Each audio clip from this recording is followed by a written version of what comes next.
situation with our system is that I think we have solved many of the handicaps that the deploying mortars have, because our system, the Alakran, is not a new system. We have been working in it from more than 15 years.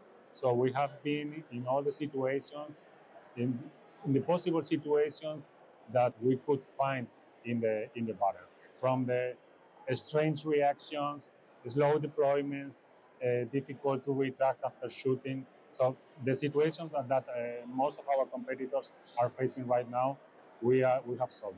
So for me, it's just to say that we have a finished product, a tested product in real combat. So I have to say we are proud to announce that our system is in the state of art, let's say. We can, of course, we can always improve it, make it more customized, the fire control system, make it as the customer wants to have. But mainly the main aspects of the Alakran systems is 100% operative, tested, and we are very satisfied with its performance.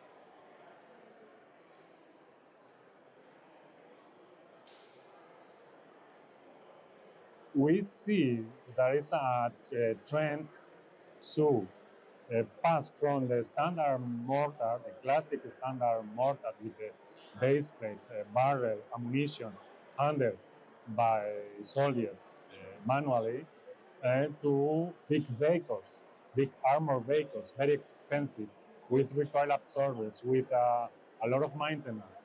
So from a cheap weapon system, many countries, or some countries, are moving for an expensive, very expensive solution.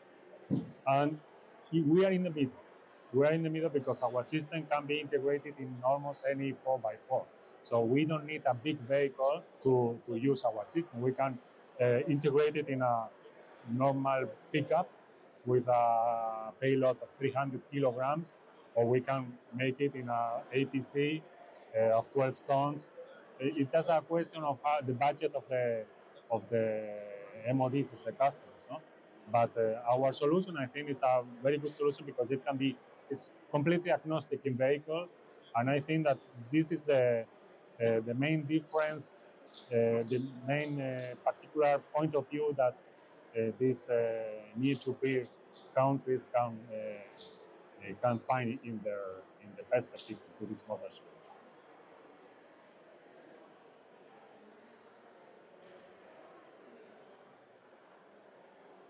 It's again takes me back again a little to the first question.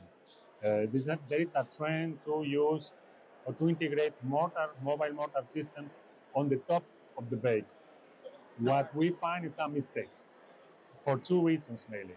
One is the recoil forces, the recoil energies are very big. For 120 millimeters, the recoil forces are massive. And there is no vehicle who is capable to receive these recoil forces shooting at maximum charge. So I think it's a mistake because we are making, as I say, one cheap weapon like the mortar, and we are transforming to a very expensive device because we have to put recoil absorbers, we have to use very expensive vehicles from that point of view. The best solution is to shoot from the ground and to disperse of the recoil forces into the ground, so the vehicle is not suffering the recoil. And the second trend that we are seeing is, again, with these embarked systems, that the user has to be on top of the vehicle, to put the mortar inside the barrel in a very reduced space, and they are very exposed to the shooting of snipers, or with the movements of the vehicle during the shooting, they are also in a very risky position to have an accident, fall, and they are very close to the muzzle of the mortar, so they are very exposed to the effect of shock waves. So let's say that it's a mistake for these two things. First, it's very expensive, and second, but not less important, the users are very exposed and are in a risky situation.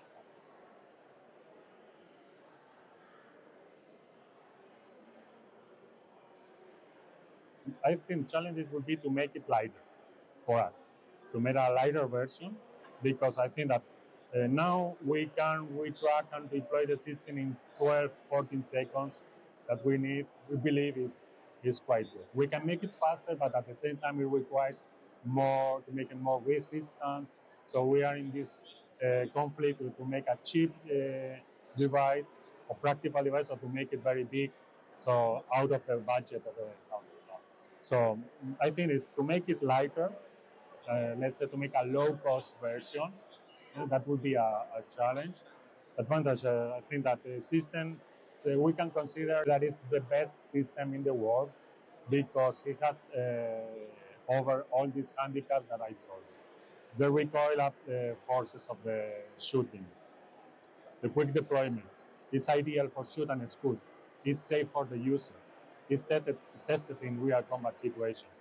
And it's not only me that I'm saying that. You can see there are a lot of imitators among our competitors. So they are trying to copy or to imitate this design because they say that at the end it's an ideal solution.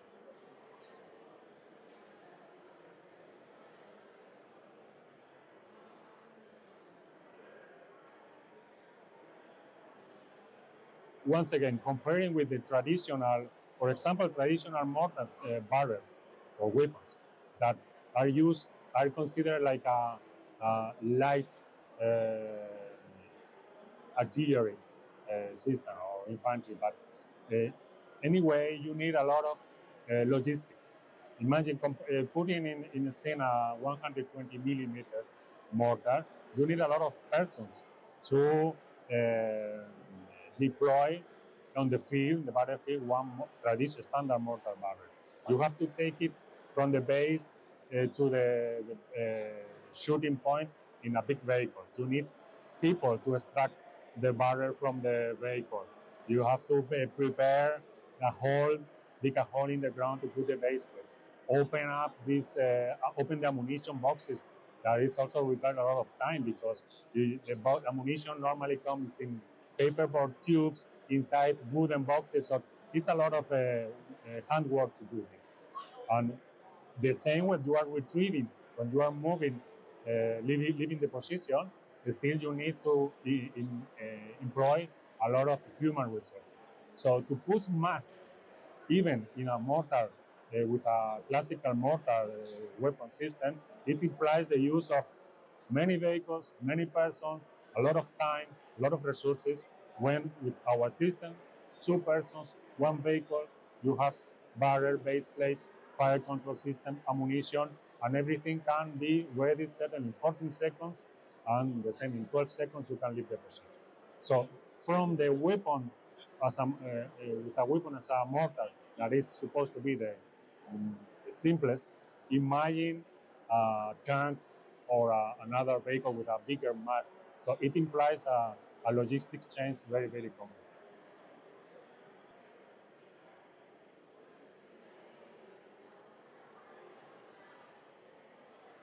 Well, I think it's my personal opinion. I think that they are facing the situation of many years with relative peace, no important conflicts. Now we are facing new times where we are facing that the threat is alive and it's there. Despite we are not really involved in this conflict, all the supply chains are very involved, and of course, the bottleneck is to the main suppliers of irons or fuses, for example. So this is the main reason. I think that it is a difference between the offer and demand that it will soon disappear as soon as new actors appears in the scene of suppliers.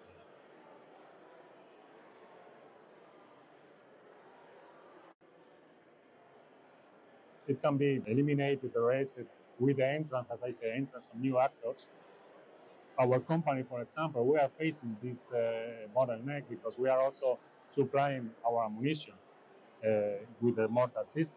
Despite the system is agnostic in vehicle, barrel, ammunition, we are offering a complete product, finished product with barrel, our ammunition, if they want, standard NATO ammunition.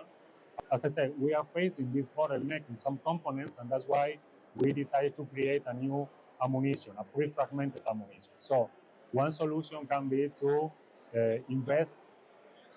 I'm not using invest as a word meaning money, but maybe use it thinking, development, investigation in these new alternatives to the lack of components that we are suffering. One example is this. We have problems to manufacture the standard mortar ammunition. We have created now much easier and cheaper ammunition, pre-fragmented. Now we are working in our own fuse to support the lack of supply of these components. So at the end, it means money, but everything starts with thinking of new alternative designs and products.